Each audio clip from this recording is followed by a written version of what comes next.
All right. So, you know, we talk a lot about staying safe on the road, but this time we're really hitting the brakes on something crucial: Yeah. alcohol, drugs, and driving. And we're putting the pedal to the metal specifically on commercial driver training today. You sent over some seriously intense research on this. Absolutely. Like, what's the big takeaway here for our listeners? What's the headline? Well, it's more than just knowing the rules of the road, right? It's about really getting why these rules exist. It's about understanding the impact alcohol and drugs have on your body and your mind, Yeah. especially when you get behind the wheel of, a powerful machine like a commercial truck. Yeah. I feel like, sometimes we can kind of brush over the why, like, oh, yeah, yeah, rules, whatever. But you're right. When you see the why, it clicks a little differently. Sure. And speaking of clicking, one stat from this research really, really hit me.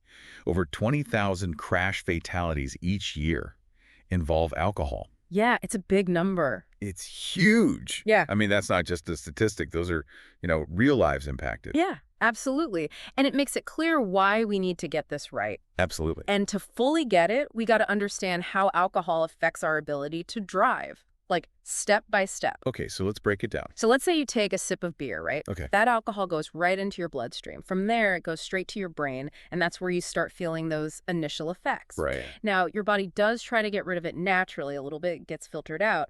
But the real work, the heavy lifting, happens in your liver. Okay, so the liver is like the MVP of detox. Exactly. The liver is the MVP. It's processing all that alcohol you consume. But here's the thing. Oh, right. Yeah. Your liver, it can only process about 1/3 of an ounce of alcohol per hour. Really? Yeah, that's like less than what's in a standard drink. Wow, I had no idea it was that slow. Yeah, and that's why all those myths about coffee or a cold shower sobering you up quickly are just that myths. Wait, so like chugging a cup of coffee after a few beers, that doesn't actually speed up the process? Nope, not at all. Only time truly lowers your BAC, your blood alcohol content. Okay, BAC, everyone throws that term around, but I'm not always sure everyone gets what it really means. Like, what is BAC? So BAC, blood alcohol content, it's basically a measurement. It tells you how much alcohol is in your bloodstream at any given time. And it's a percentage. And that percentage, that's key. It shows how intoxicated you are. And, especially for commercial drivers, even a BAC of 0.04%, that can lead to a suspended license. Whoa, seriously. That's what, less than half the legal limit for most drivers? Exactly. And that's why understanding what affects your BAC is so important. Makes sense. So obviously the amount you drink matters, right?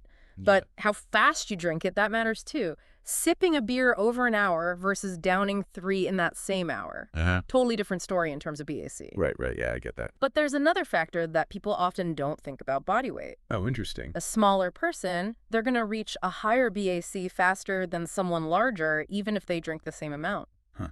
That makes sense, but I never really put that together. So there's no magic number of drinks that's safe for everyone then. Exactly. Everyone processes alcohol differently. It's not one size fits all. So we've talked about how alcohol moves through the body, how our BAC plays a role, but what's actually happening in our brains when we're behind the wheel after drinking? Right. So as that BAC starts rising, one of the first things to get affected is your prefrontal cortex. And remind me again what that part of the brain does. So that's the part responsible for judgment, self-control, making decisions, all those things you really need when Oh, driving. yeah, that's kind of important for driving, huh? Yeah, just a bit. Yeah. Yeah, no kidding. I mean, think about it. Driving, especially commercial driving, it's all about staying alert. Right? You need to make good decisions in a split second. Plus, you're responsible for your cargo, for the other people on the road. It's huge responsibility, yeah. Huge. And alcohol, it really messes with your ability to do all that. Okay, so it's not just about, like, reaction time slowing down. No, it's bigger than that. It's about judgment. Like, can you even tell if something's risky when you've been drinking? Can you make the right call when you need to? Oh, I see what you're saying. So it's like even if you react quickly, you might not be reacting to the right thing or in the right way. Exactly. Imagine, you're at a four-way stop. Okay. You've had a couple drinks, your perception's off, your reactions are slow, and you're not thinking clearly. Recipe for disasters. That paints a really vivid picture. And I think that's what's so important about this. It's not just like impaired judgment, which sounds kind of vague. It's about the real world stuff that can happen. Absolutely. And it's not all happening just in your head either. There are like outward signs too. Oh, you mean like behaviors that show someone might be driving impaired?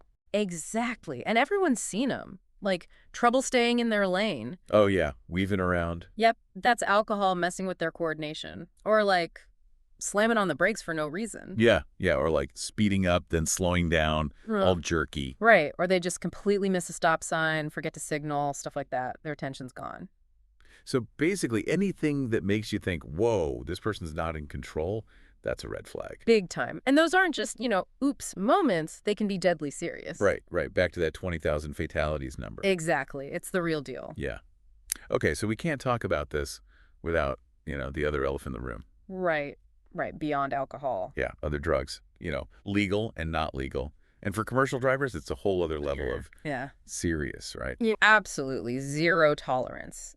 And that means everything illegal drugs, sure, but also some prescription meds, even over-the-counter stuff. If it messes with your driving, it's a no-go. So even if a doctor prescribes something, it's not like a free pass to drive. Nope. Commercial driving, you're held to a higher standard. Got to talk to your doctor, see if what they're prescribing is safe for driving. Makes sense. If you see that warning about operating heavy machinery, same thing applies, right? Exactly. Better safe than sorry. 100%. And speaking of things that can make driving risky, there's something else I wanted to ask you about.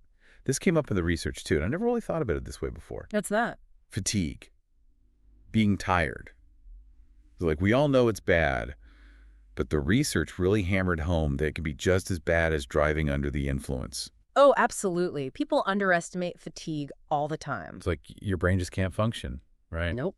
Blurry vision, trouble concentrating, even those little microsleeps. Scary stuff. And if you mix fatigue with alcohol or any drugs, Oh man, forget about it. You're putting yourself and everyone else in danger. wow. So it's like you're already running on fumes, Mm-hmm. and then you add alcohol or drugs into the mix. You're playing with fire. No other way to put it. You're putting yourself and everyone else on the road at risk. And I think that's the thing, right? This isn't just about, oh, I'm a little tired or I had one too many at dinner. This is about recognizing the huge responsibility we have when we get behind the wheel. Exactly. It's about taking that responsibility seriously. It's about the choices we make. And those choices, they start before we even start the engine, right? 100%. Planning ahead, making good decisions about drinking or, any substances. Knowing your limits, prioritizing rest. Yeah, it's not just about, can I avoid a DUI? It's bigger than that. Way bigger. It's about, is this the safest choice? For me, for everyone else on the road, it's a whole different way of thinking about it. Yeah, it really is. So, we've covered a lot of ground here, from the signs of BAC to how to spot someone who might be impaired, the legal stuff, even fatigue, which, wow, I never thought about that as seriously as I should. It's easy to overlook, but it's huge. It is. So if our listeners take away one thing from all of this, what would it be? Simple. Hmm. Alcohol and drugs, they impair your judgment, they slow your reactions, and they increase the risk of accidents, even small amounts.